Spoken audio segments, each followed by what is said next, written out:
देश विदेशातील ताज्या आणि महत्त्वाच्या घडामोडी, राजकारण, अर्थव्यवस्था आणि समाजातील प्रत्येक बातमी. सत्य, स्पष्ट आणि निर्भीड पत्रकारिता. आपण पाहत आहात एन मराठी न्यूज.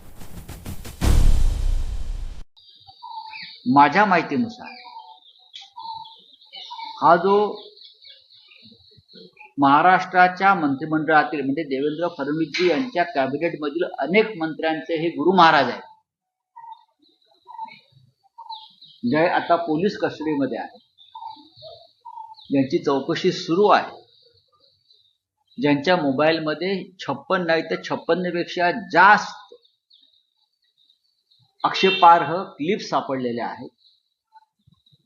त्याच्यामुळे फडणवीसांच्या सरकारमधले अर्धे मंत्री तणावाखाली आहेत. ते इतके तणावाखाली आहेत की काही लोकांना आयसीयू मध्ये भरती करावं लागेल.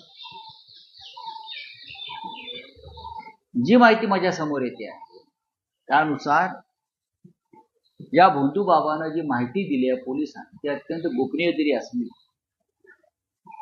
तरी महाराष्ट्राच्या सध्याच्या मंत्रिमंडळातले 9 मंत्री हे या भोंदू बाबाचे नियमित भक्त होते आणि त्यांच्याकडे जाऊन रेग्युलर काही अत्यंत घृणास्पद प्रकारचे विधी करत होते. हे अंधश्रद्धा आहे. त्याहीपेक्षा महाराष्ट्राच्या प्रतिमेला